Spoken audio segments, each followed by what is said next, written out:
Alô, galerinha do Lixmed aí, tudo bem com vocês?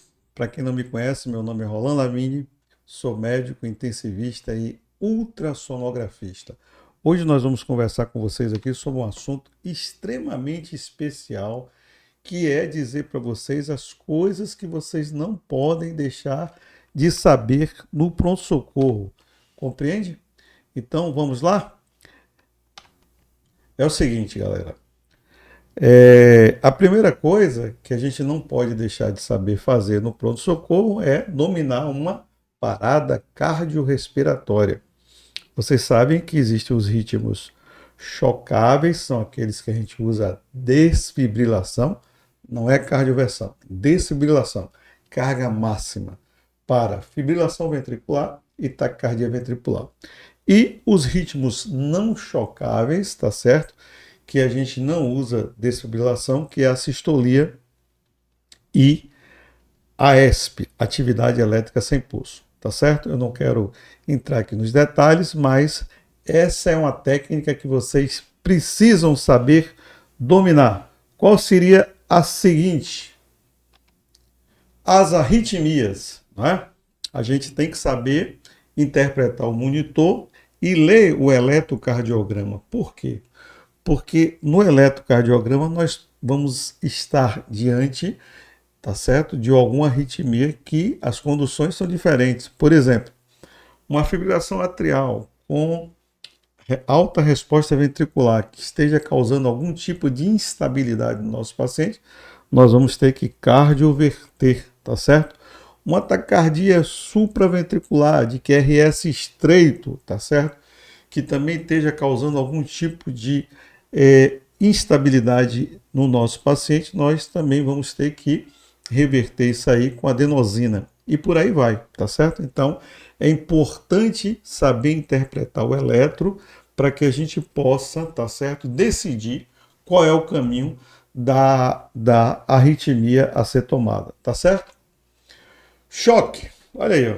Temos que dominar os diversos tipos de choque, porque no pronto-socorro, às vezes o paciente chega chocado, a pressão arterial lá embaixo, mas qual é a causa desse choque? A gente precisa saber identificar o choque. Se é um choque cardiogênico, se é um choque hipovolêmico, se é um choque obstrutivo ou se é um choque distributivo. Então, a gente precisa dominar esse assunto para estar no pronto-socorro ou na UTI para enfrentar esse tipo de problema. Infarto agudo do miocárdio, olha aí. É uma entidade, tá certo? Quem nunca teve no pronto-socorro, na UTI, um infarto agudo do miocárdio? Então você tem que saber separar entre o infarto agudo do miocárdio sem supra de ST e o infarto agudo do miocárdio com supra de ST, ou mesmo as anginas instáveis e estáveis, tá certo? Por quê? Porque os tratamentos são diferentes. Então, no infarto com supra, a gente tem que pensar em hemodinâmica ou fazer fibrinólise para esse paciente. No infarto sem supra, a gente pode ser mais parcimonioso, tá certo? Fazer o tratamento e levar esse paciente à hemodinâmica. Cuidado com o infarto de VD, porque o infarto de VD, o tratamento é totalmente diferente do infarto do ventrículo esquerdo, ok? Então temos que dominar essa situação. Eu botei ali o KILIP. Toda vez que você tiver um IAM, você tem que classificar o IAM conforme o KILIP. Então, IAM, galera, todo mundo tem que saber tratar no pronto-socorro, tá certo? Seguindo adiante, insuficiência cardíaca. Insuficiência cardíaca. Nós temos que saber se classificar a insuficiência cardíaca, se ela é perfil A, perfil B, perfil C ou L, porque os tratamentos são diversos. E no pronto-socorro, o perfil que a gente mais costuma receber é o perfil C, onde o paciente está frio e úmido, ou seja, ele está edemaciado e a perfusão celular dele, tecidual, está diminuída. Portanto, todo mundo tem que saber tratar uma IC descompensada no pronto-socorro ou na UTI. Até aí tudo bem, galera? Espero que vocês estejam gostando. Adiante, crise hipertensiva. Saber classificar as crises hipertensivas e entender o seguinte: hipertensão arterial é totalmente diferente de crise hipertensiva. Você só considera crise hipertensiva quando você tem níveis pressóricos, evidentemente, elevados e esteja causando algum tipo de disfunção no seu paciente, que pode ser rebaixamento do nível de consciência, pode ser dor torácica, pode ser edema agudo de pulmão ou mesmo hipotensão arterial. Então, ou mesmo hipertensão arterial, digo. Então, vocês precisam estar atentos também para conduzir a crise hipertensiva e não sair aí numa hipertensão cotidiana, sair baixando a pressão de qualquer jeito dos nossos pacientes. Até aí tudo bem? Seguindo em frente, AVC. Quem é que nunca recebeu um paciente na UTI ou no pronto-socorro com a suspeita de AVC? Então, galera, Cincinnati é o exame, tá certo, mais simples para você identificar o AVC, que trabalha tão somente, tá certo, com a consciência, a voz, tá certo, e também a movimentação de membro. Agora, é lógico que você pode fazer também o NIHSS para que você possa pontuar, tá certo, o grau desse AVC. E lembrar que AVC é igual a tomografia computadorizada, para que você separe, tá certo, os AVCs isquêmicos dos hemorrágicos. E através desse mecanismo, em até 4 horas, você possa promover a fibrinólise desse trombo que está comendo os neurônios do nosso paciente para que ele possa se recuperar. Seguindo, TCE. Quem nunca atendeu um TCE no pronto-socorro?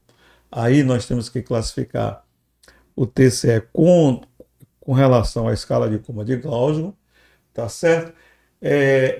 Ter em mente todas as rotinas do ATLS, tá certo?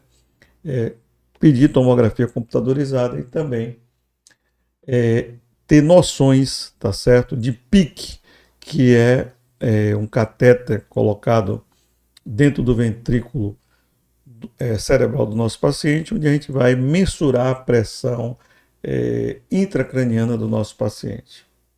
Seguindo, HSA. Esse é um tema assim que às vezes no pronto-socorro passa despercebido. O paciente chega com dor de cabeça e fala: doutor, essa é a pior dor de cabeça da minha vida. Isso significa tomografia computadorizada. E vem lá a classificação tomográfica através da escala de Fischer, onde você vai conduzir o tratamento em função da tomografia, do resultado da tomografia que você receber, tá certo? Cuidado, hemorragia subaracnoide não é uma coisa tão incomum não, ela pode realmente acontecer no nosso dia a dia. Seguindo em frente, sepse. Quem é que nunca recebeu um paciente com sepse? Paciente que chega hipotenso, taquicárdico, tá certo? Que tem uma infecção documentada ou presumida e que tem alguma disfunção orgânica, ou seja, rebaixamento do nível de consciência, dor torácica, edema agudo de pulmão, anúria, algum sangramento, bilirrubina elevadas, creatinina elevada, tudo isso é disfunção orgânica, hipotensão. Então, se você tem uma infecção presumida ou documentada e você tem uma disfunção orgânica, você está diante de sepse. E lembrar que o choque séptico é um choque distributivo que você tem que agir na primeira hora. Então, vamos aprender também a tratar sepse. Seguindo, pneumonias, que é a infecção mais habitual no pronto-socorro e na UTI e que são os maiores vetores de causa de sepse. Então, nós temos que dominar as pneumonias, classificar elas com relação aos CPIs e tratar adequadamente. Saber se é uma pneumonia comunitária ou se é uma pneumonia hospitalar, porque muda muito o tratamento. E ficar de olho que as pneumonias são os principais vetores de sepsis no Brasil e no mundo, ok?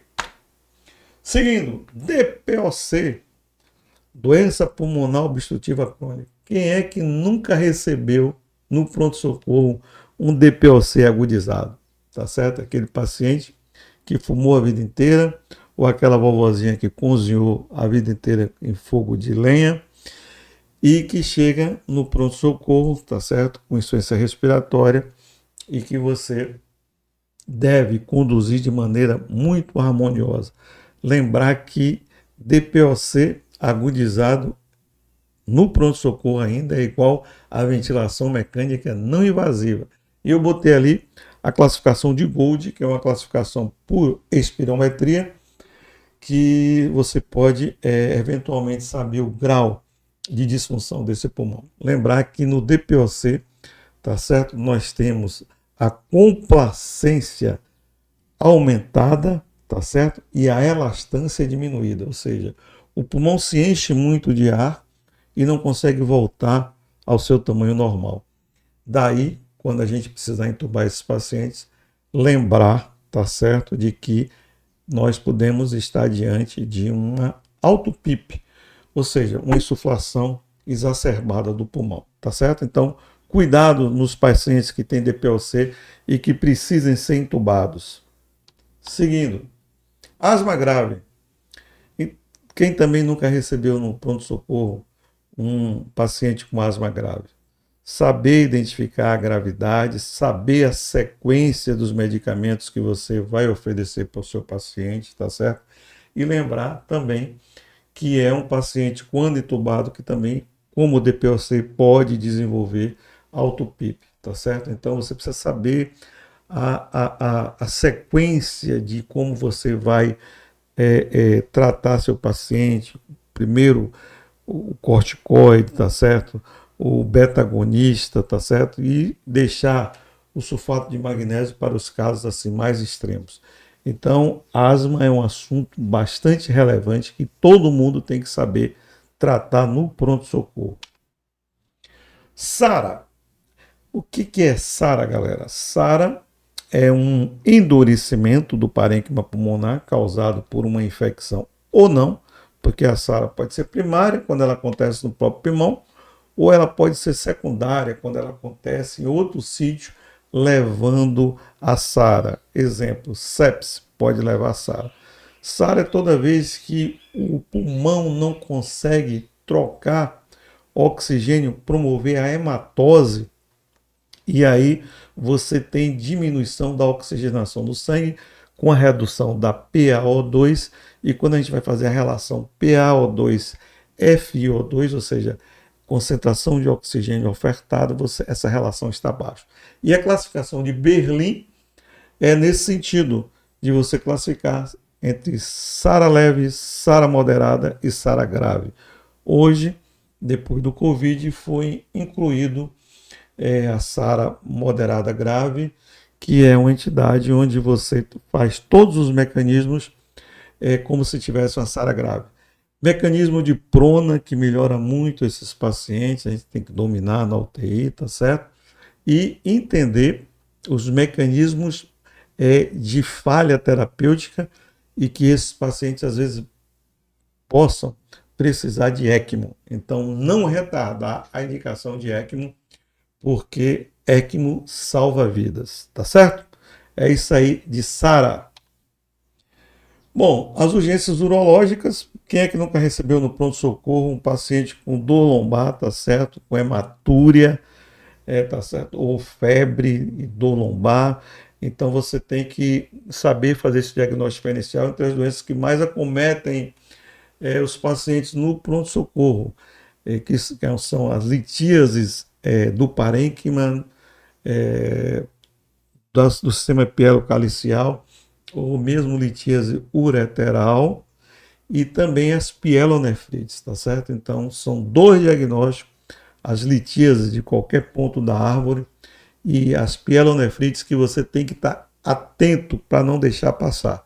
São essas as urgências urológicas. E também os pacientes que chegam com bexigoma em função tá certo, de hipertrofia benigna da próstata.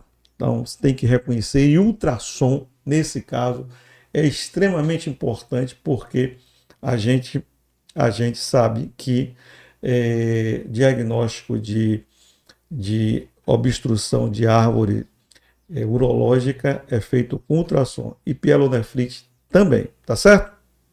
Seguindo aqui, galera. Lesão renal aguda. Então, classificar a lesão renal aguda com relação ao cardíaco, ficar de olho, é uma pergunta cotidiana que você tem que fazer todos os pacientes que você recebe no pronto-socorro. Está urinando e fazer a continha se o nosso paciente tem uma diurese maior do que 0,5 ml por quilo hora. Porque às vezes você vem com outra patologia e pode estar diante de uma lesão renal aguda, e na maioria das vezes pré-renal, tá certo? Por hipovolemia, e que você tem que estar atento para o tratamento, tá certo? E nesse caso aí você vai ter o apoio da nefrologia do seu hospital, onde ela vai conduzir e orientar, e no sentido de lá na frente, se for o caso, promover o que a gente chama de diálise, hemodiálise precoce para o nosso paciente. E aí, galera, distúrbio hidroeletrolítico e ácido básico. A velha e boa gasometria. Todo médico no pronto-socorro e na UTI tem que saber interpretar de maneira pragmática uma gasometria. Porque na gasometria existem N informações que você pode pegar para benefício do seu paciente e para o seu raciocínio clínico. Então, não podemos de maneira nenhuma deixar de interpretar uma gasometria para ver os distúrbios primários e secundários, tá certo? Porque é importante demais, por exemplo, numa acidose metabólica, que você separe se essa acidose metabólica é com aniogap elevado ou não, com aniogap normal, chamada acidose metabólica hiperclorêmica. Por que isso é importante? Porque os tratamentos são totalmente diferentes, tá certo? Você precisa entender os mecanismos de alcalose metabólica, tá certo? Se realmente é falta de cloreto, e avaliar também os distúrbios respiratórios e ver como é que está esse equilíbrio entre o rim e o pulmão, porque eles andam juntos, se ajudando. Então, eu entendo que o médico que está no pronto-socorro e no UTI tem que dominar a gasometria e todos os distúrbios hidroeletrolíticos. Exemplo, como tratar uma hiponatremia, como tratar uma hipernatremia, uma hipercalemia, que é muito comum, tá certo? Uma hipocalemia, enfim, distúrbio do potássio, distúrbio do sódio, distúrbio do magnésio, distúrbio do fósforo. A gente tem que estar sempre de olho, e também distúrbio do cálcio. Tá bom, galera? Então, isso aí é um tema que a gente vai bater aqui muito nesse canal, no sentido de que vocês possam ficar craques nesse assunto. Seguindo.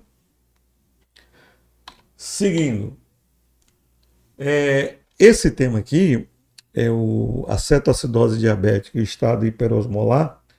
É um desafio, tá certo? Você dominar ele no pronto-socorro, porque é no pronto-socorro que começa o tratamento, para que você possa resolver, tá certo? Porque isso aí cursa, às vezes, com acidose metabólica importante, e você tem que saber a sequência de como tratar uma cetoacidose diabética, tá certo?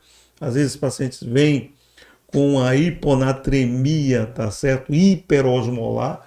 Então, nesse caso aqui, você tem que saber fazer a osmolaridade sérica do seu paciente, você tem que saber usar o ultrassom para ver o estado volêmico dele e tratar com hidratação, reposição de potássio, se for o caso, e só depois disso organizado a insulina.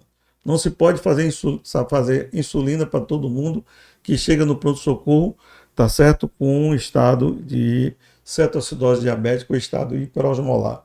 Fazer sumário de urina para diferenciar o que é cetoacidose do que é estado hiperosmolar e tratar os pacientes com parcimônia, passo a passo, e você vai resolvendo os distúrbios hidroeletrolíticos que existem nessas duas entidades.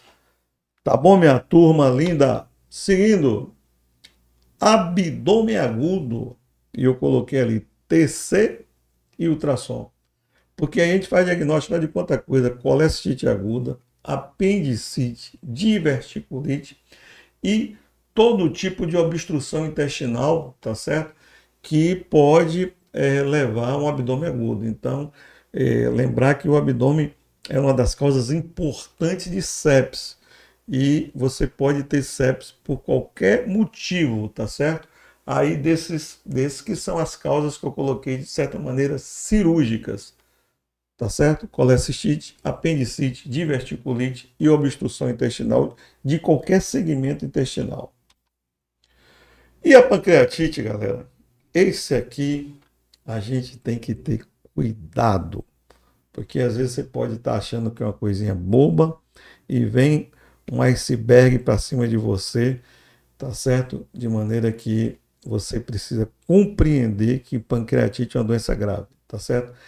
Qualquer tipo de pancreatite, qualquer causa, ou litiásica, ou por álcool, ou por hiperlipidemia, é, ou por droga, qualquer pancreatite tem que ter atenção. Primeira coisa, ultrassom, no pronto-socorro ainda critérios de Hanson e tomografia através dos critérios de Baltazar. Não brinca com pancreatite porque é uma doença que tem curso às vezes leve, muito leve, moderado e às vezes muito graves quando a gente tem necrose pancreática e às vezes esses pacientes terminam indo a óbito, tá certo? Porque às vezes a gente não teve as medidas adequadas no início da doença. Então, ficar de olho que todo mundo tem que saber conduzir uma pancreatite. Bom, as emergências bariátricas, esse é um assunto novo na medicina e recentemente foi lançado o ABLS, que é exatamente o suporte de vida avançado para os pacientes que passaram por cirurgia bariátrica. O que é isso? É que a fisiopatogenia das doenças que podem acontecer no paciente bariátrico é diferente dos pacientes não bariátricos. Então você tem que compreender o tipo de cirurgia que foi feita, tá certo?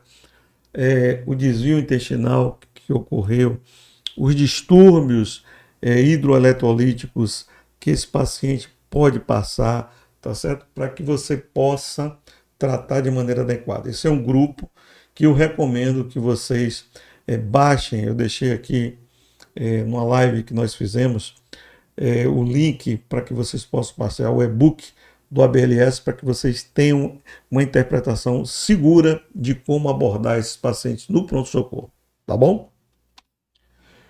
Seguindo aqui, hemorragia digestiva.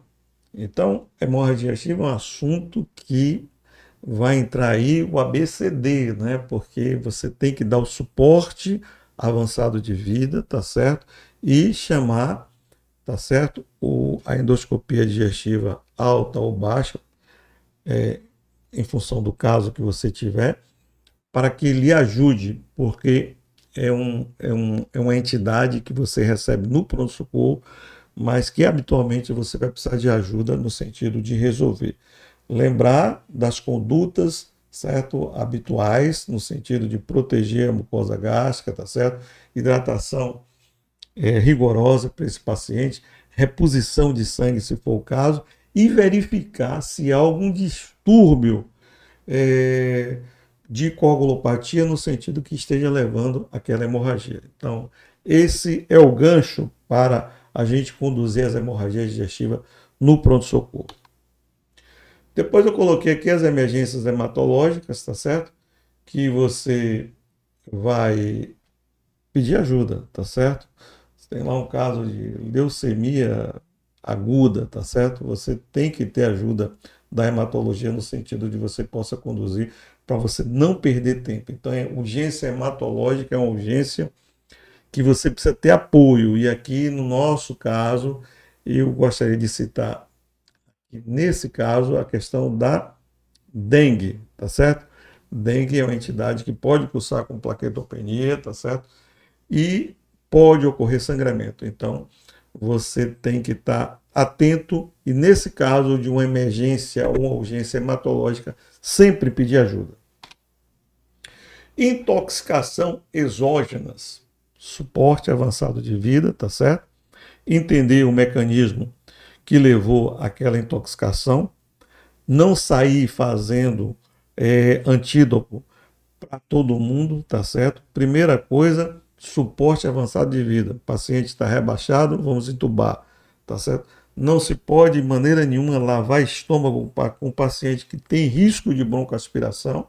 Então, na intoxicação exógena, você tem que ser parcimonioso. Primeiro, o sensório, tá certo? Equilibrar a hidratação.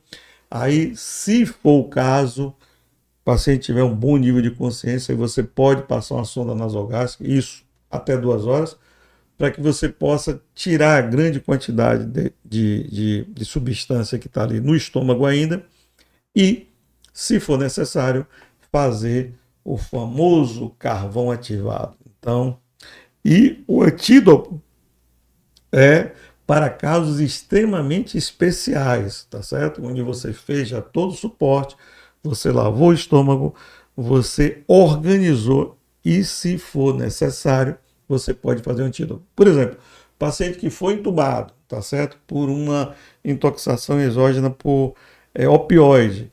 Aí sim, ele já está entubado, tá certo? Aí você pode fazer um antídoto no sentido de que reverta aquela depressão respiratória por opioide.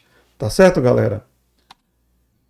As urgências vasculares, tá certo? Você tem que dominar a técnica de tração de Doppler no pronto-socorro. Eu vou ensinar você aqui muita coisa sobre Doppler. E lembrar que a entidade mais frequente, tá certo?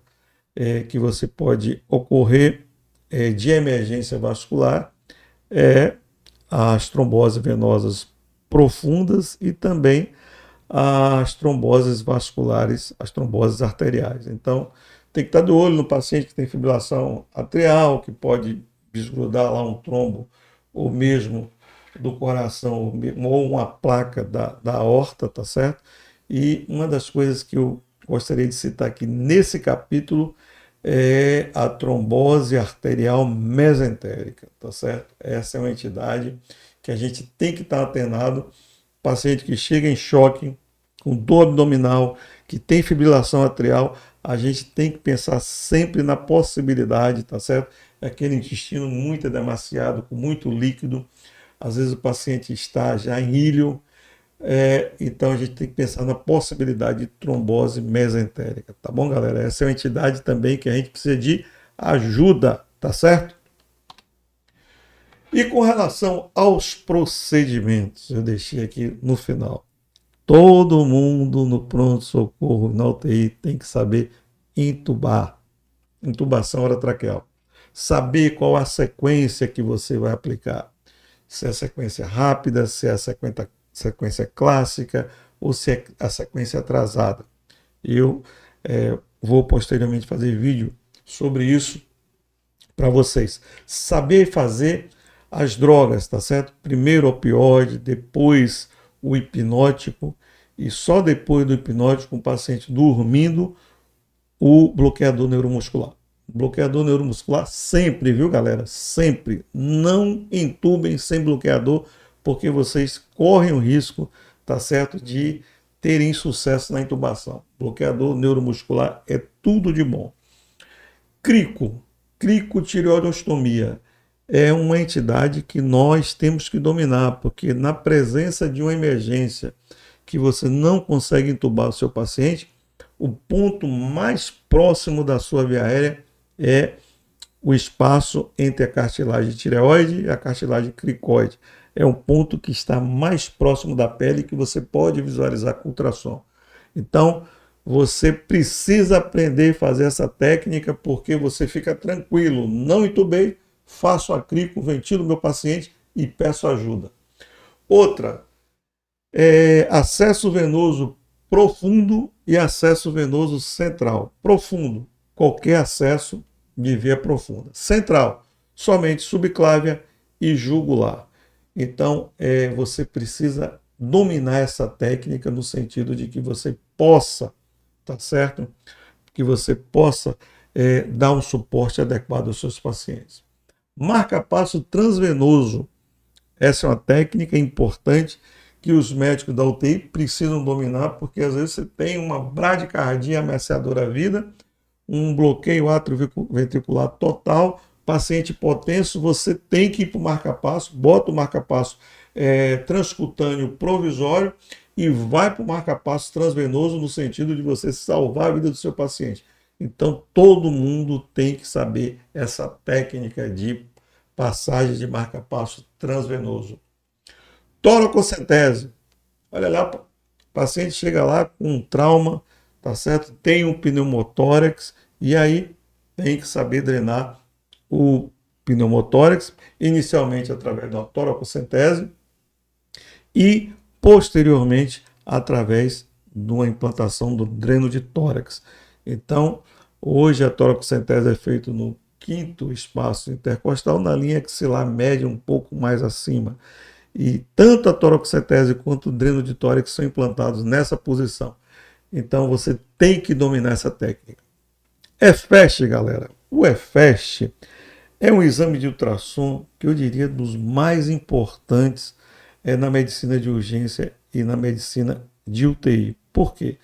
No EFEST você consegue visualizar todos os problemas que seu paciente pode ter. Você consegue ver se tem líquido na cavidade abdominal, você consegue ver se tem líquido na base do tórax, você consegue ver se tem pneumotórax, você consegue verificar a integridade da bexiga do paciente, você consegue ver o pericárdio, tá certo? As 4 câmaras do coração, ver se tem tamponamento cardíaco. Então, o EFEST é um exame que todo médico no pronto-socorro e na UTI tem que dominar e fazer. E nós vamos deixar aqui nesse canal muitas aulas com relação ao EFEST, tá certo, galera? Pericardiocentese, e aí? Como é que faz? O paciente chega lá, você fez o EFEST, ele está em choque obstrutivo por conta de um tamponamento, tá certo? Cardíaco, onde o líquido que tem dentro da cavidade pericárdica não deixa o coração bater de maneira adequada.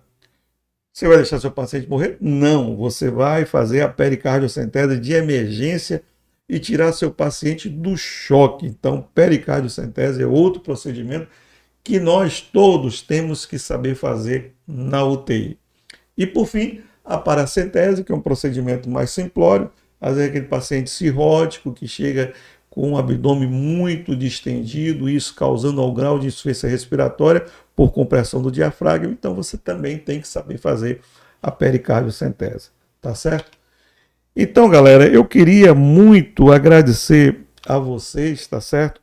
No sentido de que vocês possam curtir o nosso canal, essa aula vídeo aqui que nós estamos deixando, é extremamente importante para você saber as coisas que você tem que dominar, tá certo? Não tem como você estar no pronto-socorro ou na UTI sem dominar essas técnicas e essas patologias que são as mais habituais na UTI e no pronto-socorro. Então, quero deixar aqui um forte abraço a vocês, pedir para deixarem um like nesse vídeo, se vocês gostaram.